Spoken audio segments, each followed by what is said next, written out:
পঞ্চম শ্রেণীর ছাত্রছাত্রীদের জন্য আজকে আমার আলোচনার বিষয় হলো আমার গণিত বইয়ের যে অঙ্কনগুলো দেওয়া আছে সেই অঙ্কন। তো তোমাদেরকে শিখতে হবে সরল রেখাংশ কি করে টানা যায়, সরল রেখাংশকে কিভাবে দুটো বা চারটে ভাগে ভাগ করা যায়, কোণ কিভাবে টানা হয়, চাঁদার সাহায্যে কি করে কোণ অঙ্কন করা হয়, বৃত্ত সংক্রান্ত কিছু ধারণা। তো আমি এই ভিডিওর মাধ্যমে সবগুলোকে কভার করব। তোমরা স্কিপ না করে সম্পূর্ণ ভিডিওটি দেখো। আমাকে বলা যদি হয় যে কাটা কম্পাসের সাহায্যে 5 সেন্টিমিটার একটি সরলরেখা অঙ্কন করো, তো আমি এখান থেকে এই অবধি 5 সেন্টিমিটার অবধি নিয়ে নেব,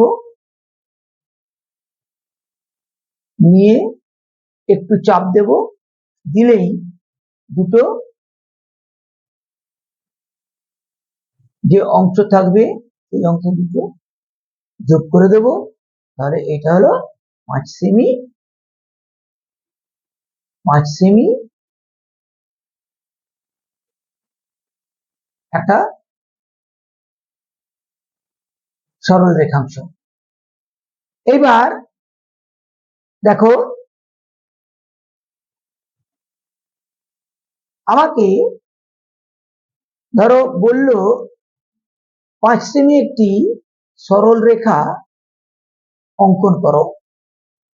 আমি একটা বড় রেখা নিয়ে নিলাম, ধরো এই কাঁটা কম্পাসের সাহায্যে 5 সেমি মেপে এখান থেকে এইটা দাগটা দিয়ে দিলাম। তাহলে দেখো দুটো অংশ আমি পেলাম, এটাই হলো আমার 5 সেমি সরল রেখা, সরল রেখাংশ। তাহলে এই সরল রেখাটা XY আর এটার নাম দিলাম M, এটা হলো 5 সেমি। এবার যদি বলে একটি 5 সেমি রেখাকে সমান দুটি ভাগে ভাগ করো, তাহলে আমি কি করব, এইখানে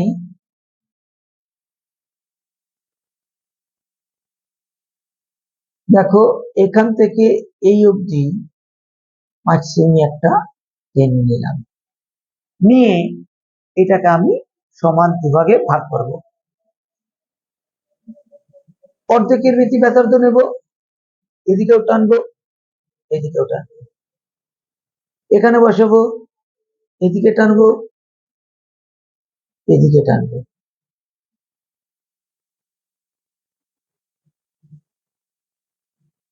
এই যে বৃত্তচাপ দুটো যে বিন্দুতে মিট করেছে সেটা সেই দুটোকে আমি যোগ করে দেব। তাহলেই দেখো এই দুটো অংশ দুটো ভাগে বিভক্ত হয়ে গেল। এটা AB আছে, এটা C, তার মানে কি AC সমান CB, আর এটা ধরো MN। এইবার এটাকে চারটে ভাগে ভাগ করতে পারে বা বলা যেতে পারে, তখন আবার এইটুকু অংশকে আবার আমি ভাগ করে নেব অর্ধেকের বেশি ব্যাসার্ধ নিয়ে, একই পদ্ধতিতে।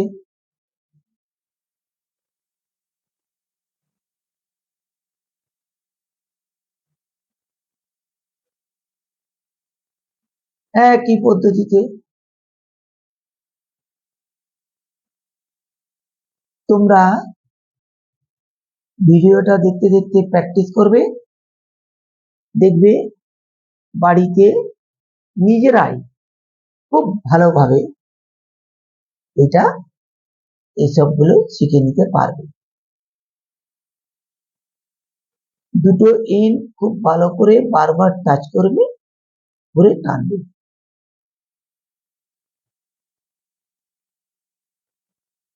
এখানে তাড়াহুড়ো করা যাবে না, ধীরে সুস্থে টানতে হবে। তাহলে কি হলো, এটা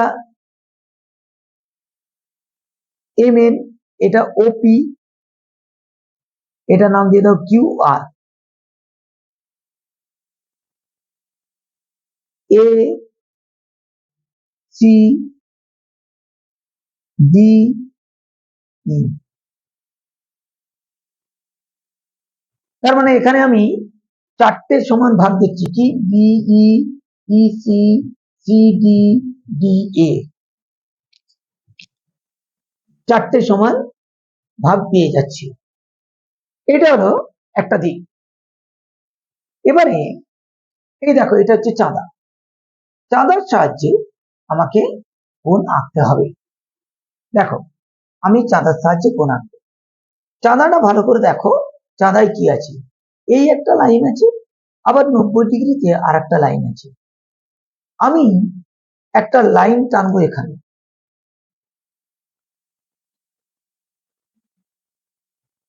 প্রথমে আমি একটা লাইন টানলাম, টেনে ধরো আমাকে বললো 60 ডিগ্রি কোণ অঙ্কন করো চাঁদার সাহায্যে, মাঝখানে একটা বিন্দু দিয়ে দেবো।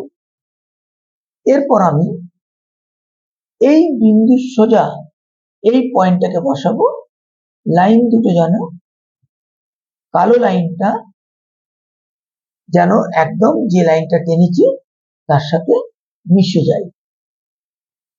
60 ডিগ্রি কোণ বলেছিল, এইটা হলো জায়গা, দাগ দিলাম। দাগ দিয়ে আমি এখান থেকে টেনে নেব।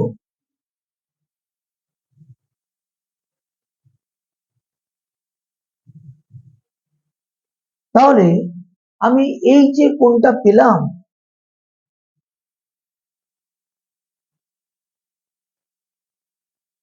এটা হলো আমার 60 ডিগ্রি কোণ। এবার ধরো আমাকে বলা হলো একটা 90 ডিগ্রি, চাঁদার সাহায্যে একটা 90 ডিগ্রি কোণ অঙ্কন করো। আমি 90 ডিগ্রি কোণ আঁকবো,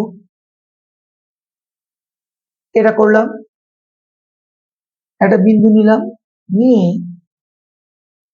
এইটাকে ঠিক মতন করে বসালাম। দেখো এইটা 90, দেখো লেখা আছে 90, উপরে একটি দাগ দিলাম, দাগ দিয়ে এটা সোজাসুজি টেনে দিলাম। তার মানে এটা আমার 90 ডিগ্রি কোণ হয়ে গেল। এইবার যদি আমাকে বলে চাঁদার সাহায্যে 42 ডিগ্রি কোণ অঙ্কন করো, এখানটা দেখিয়ে দিচ্ছি, এটা আনলাম, এই একটা বিন্দু নিলাম, নিয়ে এইটা এখানে বসালাম। এই বসানোটা কিন্তু পারফেক্ট হতে হবে, না হলে কিন্তু কোণের মাপটা ঠিক থাকবে না। এটাকে এখানে 10, 20, 30, 40, 40-এর পর আর আমি কটা ঘর নেব, মাঝখানে 10টা আছে, তাহলে আর আমি দুটো নেব। 40-এর পর আর দুটো নেব, তাহলে কত হলো, 42। আমি এবার এইটার সাথে এইটাকে যোগ করে দেব, তাহলে আমার হয়ে গেল 42 ডিগ্রি কোণ। এটা কত হলো, 42 ডিগ্রি কোণ। এটা কত, 90 ডিগ্রি কোণ। এটা কত, 60 ডিগ্রি কোণ। এরকম করে যদি তোমাকে বলে 180 ডিগ্রি কোণ অঙ্কন করো, তাহলে কিচ্ছু করতে হবে না, খুব সোজা একটি লাইন টানবে, মাঝখানে একটি বিন্দু নেবে, কোনো চাঁদার দরকার নেই, এইভাবে একটি নেবে, নিয়ে এইখানে বসিয়ে এইভাবে একটি টেনে দেবে, তাহলেই এটা কি হলো 180 ডিগ্রি কোণ। 180 ডিগ্রি কোণ। এবার যদি তোমাকে বলে একটি 320 ডিগ্রি কোণ অঙ্কন করো, 320 ডিগ্রি কোণ আঁকতে বলেছিল, এখানে আমি বসালাম, তাহলে কত, এইটা কত 180, আমি এই দিকে বসাবো,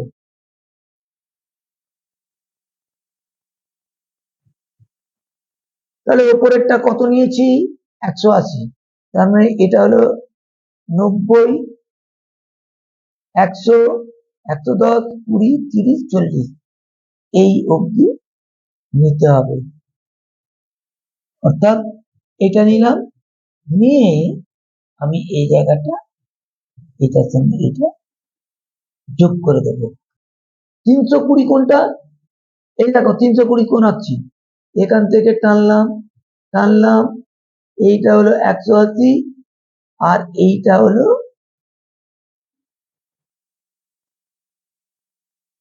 বেশ, তার মানে এই পুরো কোণটা যেটা বেরোলো সেটাই হলো 320 ডিগ্রি।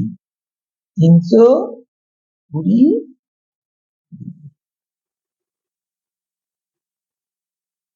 তাহলে এইগুলো হলো চাঁদার সাহায্যে কোণ অঙ্কন। এবার বলতে পারে এই কোণটাকে দুটো সমান ভাগে ভাগ করা।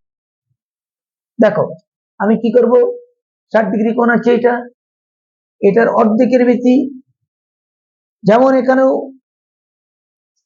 সরলরেখার ক্ষেত্রে অর্ধেকের বেশি ব্যাসার্ধ নিতে হয়েছিল, এখানেও অর্ধেকের বেশি ব্যাসার্ধ নিয়ে দুদিক দিয়েই দুটো বৃত্তচাপ টানবো। তেমনি সিম্পল ব্যাপার, এইটাকে খালি যোগ করে দেব, যোগ করে দেব।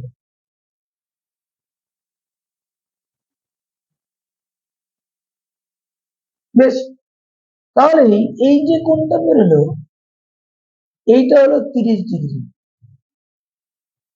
এইটা হলো 30 ডিগ্রি, আর এই দুটো যোগ করে হলো 60 ডিগ্রি। 90 ডিগ্রিকে দুটো সমান আমাকে ভাগ করতে হবে।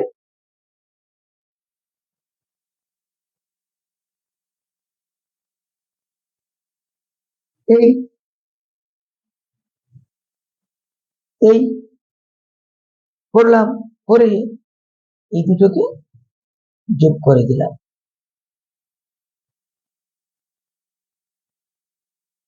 তাহলে কি হলো, এইটা হলো 45 ডিগ্রি, আবার এটা হলো 45 ডিগ্রি। তাহলে সরলরেখা আঁকা, কোণ আঁকা, কোণকে দুই ভাগে ভাগ করা, সরলরেখাকে দুই ভাগে ভাগ করা, 4 ভাগে ভাগ করা, এগুলোকে বললাম। এটি হলো সেট স্কোয়ার, ত্রিভুজ, ত্রিকোণী, তিনটে কোণ আছে দুটোরই। এর সাহায্যে সমান্তরাল সরলরেখা টানা যায়। কি করে টানবো, এটাকে ধরো এরকম করে রাখলাম, আর এইটাকে এইভাবে রাখলাম, আর এইটাকে এরকম করে রাখলাম, রেখে আমি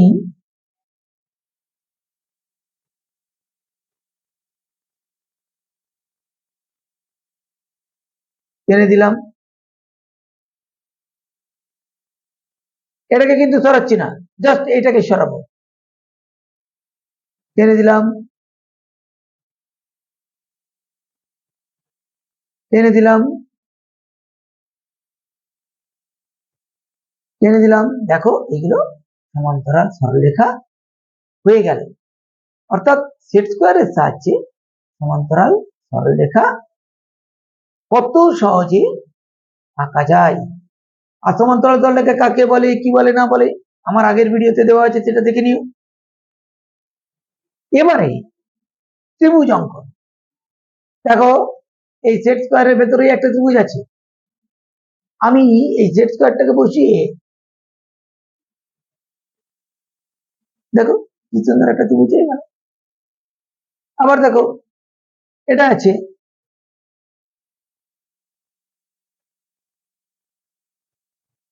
দেখো ত্রিভুজ হয়ে গেল। ত্রিভুজ সম্পর্কেও আমার একটা ভিডিও দেওয়া আছে, সেখান থেকে দেখে নেবে। ত্রিভুজের কটা কোণ আছে, কটা বাহু আছে, কটা শীর্ষবিন্দু আছে, সব আলোচনা করা আছে। ত্রিভুজের তিনটে কোণের সমষ্টি কত, সবকিছু সেখানে আলোচনা করা আছে। এবারে আরেকটা জিনিস দেখো, এই যে কোণটা করেছি, এই যে বাহুগুলো করেছি, এগুলো যদি আমি মাপ নিই, ধরো এখান থেকে এইটা কত আমি মেপে দিয়েছি, এই হয়েছে, এটা হচ্ছে না, এটা মিলেছে না। তাহলে এবারে আবার কি এইটাকে মাপ করি, এই মাপ, এই মাপের সঙ্গে এই মাপটা মিলছে, হ্যাঁ মিলছে। তার মানে এই ত্রিভুজের এই বাহু সমান এই বাহু হচ্ছে, আর এটা আলাদা বাহু। তার মানে এটা কি ত্রিভুজ, এটা হলো সমদ্বিবাহু ত্রিভুজ, এটা হলো সমদ্বিবাহু ত্রিভুজ। সমদ্বিবাহু ত্রিভুজ মানে কি, তার উল্টো দিকের কোণগুলো সমান, বাহুর উল্টো দিকের কোণগুলো সমান হবে, অর্থাৎ এই কোণটা সমান এই কোণটা। এবার আমি আরেকটা জিনিস দেখি, তোমাদেরকে দেখিয়ে দিচ্ছি। দেখো এই কোণটার মান কত, এই যে এই কোণটা, এই কোণটার মান কত আমি একটু দেখে নিই। দেখো আমি এই কোণটার কাছে এই বিন্দুটা নিয়ে যাই, নিয়ে প্রতিস্থাপিত করে দেখছি, দেখো একদম 90 ডিগ্রি। তার মানে এই কোণটা কত ডিগ্রি হলো, 90 ডিগ্রি। তার মানে এই ত্রিভুজটা হলো কি ত্রিভুজ, সমকোণী, সমকোণী সমদ্বিবাহু ত্রিভুজ। তাহলে এই ত্রিভুজটা কি হলো, সমকোণী সমদ্বিবাহু ত্রিভুজ। এই কোণটা 90 ডিগ্রি, আবার এই কোণ সমান এই কোণ, মানে এটা হলো 45 ডিগ্রি, এটা হলো 45 ডিগ্রি। এবারে এই ত্রিভুজটা কোণগুলো আমি মাপতেই পারবো, কোনো অসুবিধা নেই। দেখো এটার সাথে এটাকে মিলিয়ে দিলাম, মানে এটাও আমি দেখতে পাচ্ছি 90 ডিগ্রি। দেখো এই কোণটা কত ডিগ্রি কোণ হয়েছে, 90 ডিগ্রি কোণ হয়েছে। তার মানে এটা আমি পাচ্ছি কি 90 ডিগ্রি।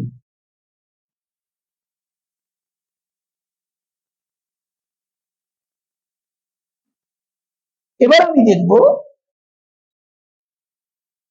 এটা 90 ডিগ্রি, কিন্তু এই বাহু আর এই বাহু সমান নয়।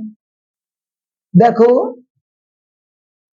এইটা পাচ্ছি 30 ডিগ্রি, এটা কত পেলাম, এই কোণটা পেলাম 30 ডিগ্রি।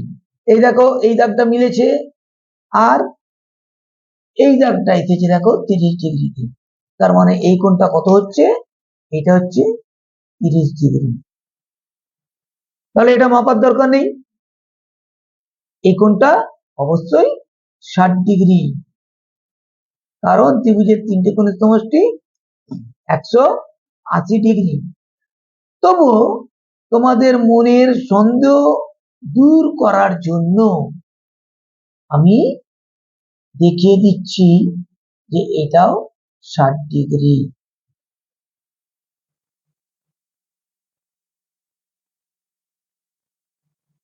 এই দেখো এই যে দাগটা, এই দাগটা কোন বরাবর গেছে, একদম 60 ডিগ্রি কোণ, 60 ডিগ্রি এই রেখাটা বরাবর গেছে, অর্থাৎ এই কোণটা হলো 60 ডিগ্রি কোণ। কিন্তু যেহেতু এর তিনটি কোণ আলাদা, তাই এর তিনটি বাহুর মাপও আলাদা। সমকোণী কিন্তু বিষমবাহু ত্রিভুজ, এটা সমকোণী, এটা যেমন সমদ্বিবাহু হয়েছে, এটা হলো বিষমবাহু। বিষম বাহু ত্রিভুজ। সেট স্কোয়ারের ব্যবহারটাও আমি শিখলাম। এরপরে আমি বৃত্ত সম্পর্কে একটু ধারণা নেব। দেখো, এখানে আমি একটা বৃত্ত অঙ্কন করছি।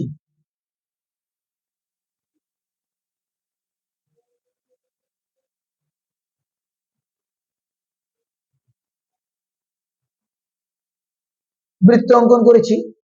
আচ্ছা, বৃত্তটা যে অঙ্কন করলাম সেটা কিসের সাহায্যে করলাম? মাঝখানে দেখো একটা বিন্দু ছিল, যে বিন্দুতে এই কাঁটাটাকে আমি বসিয়েছিলাম, তারপর পেন্সিলটা চারদিকে ঘুরিয়েছি।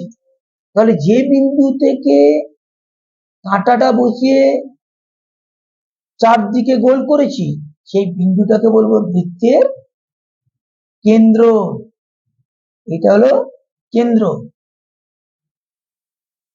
এরপর আমি এই কেন্দ্র কাঁটাটা বসিয়ে যে চারদিকে গোল একটা রিং তৈরি করেছি, এই রিংটিকে বলা হচ্ছে পরিধি। পরিধি।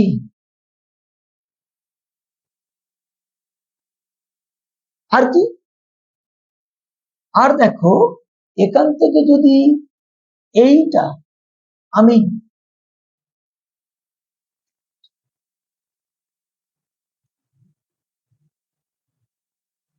পুরোটা যদি যোগ করে দিই, অর্থাৎ বৃত্তের কেন্দ্র দিয়ে দুটো পরিধিকে যদি যোগ করে দিই, তাহলে যে সরলরেখাটি পাবো সেটা হবে ব্যাস। আর বৃত্তের কেন্দ্র থেকে শুধু পরিধির মধ্যে যদি একটু সরলরেখা আঁকি, তাহলে সেটা হবে ব্যাসার্ধ। ব্যাসের অর্ধেককে বলা হচ্ছে ব্যাসার্ধ। এবার আরেকটা জিনিস আমি একটু দেখাবো, সেটা হচ্ছে, দেখো এখানে আমি আরেকটা বৃত্ত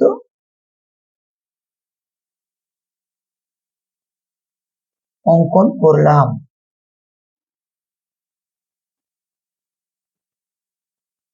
বৃত্তটা অঙ্কন করে আমি এইভাবে কতগুলো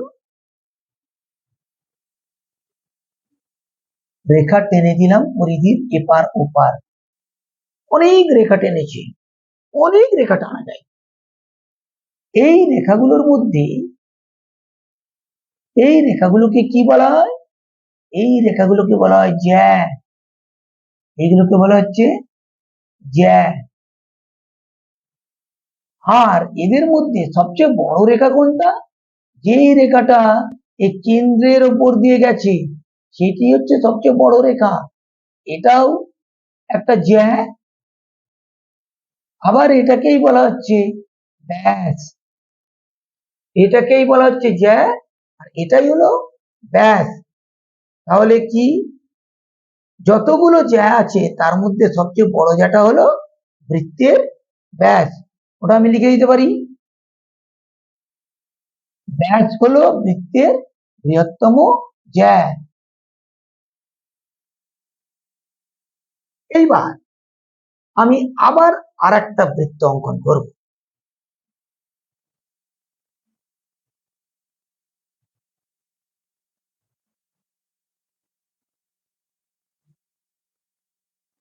করি, আমি যদি এখান থেকে এইটুকু, এই যে অংশটা আছে, এইটাকে কি বলবো? বৃত্তচাপ। বৃত্তচাপ। আবার ঠিক তেমনি এইটাও একটা বৃত্তচাপ। এটা হচ্ছে বড় বৃত্তচাপ, আর এটা হলো ছোট বৃত্তচাপ। ঠিক আছে? তাহলে তোমাদের এটাকে লিখে দিই বৃত্তচাপ। বৃত্ত চাপ। ধরো এটাকে নাম দিলাম এবি, এটাকে নাম দিলাম এবি, এবি একটা বৃত্তচাপ, বা এটাকে আবার বৃত্তাংশ বলা হবে, বৃত্তের একটা অংশ, এটা বৃত্তাংশ, এটা অধিবৃত্তাংশ, সবচেয়ে বড় বৃত্তাংশ, অর্থাৎ বৃত্তের অংশ। ভিডিওটা যদি তোমাদের ভালো লেগে থাকে তাহলে অবশ্যই তোমরা চ্যানেলটিকে সাবস্ক্রাইব করো, ভিডিওটি শেয়ার করো, লাইক করো, কমেন্ট করো, আর পাশে থাকা বেল আইকনটি ক্লিক করো, যাতে করে পরবর্তী ভিডিওর নোটিফিকেশন তোমাদের কাছে পৌঁছে যায়। তাহলে আজকে আমি এখানেই রাখলাম, দেখা হবে পরের ভিডিও।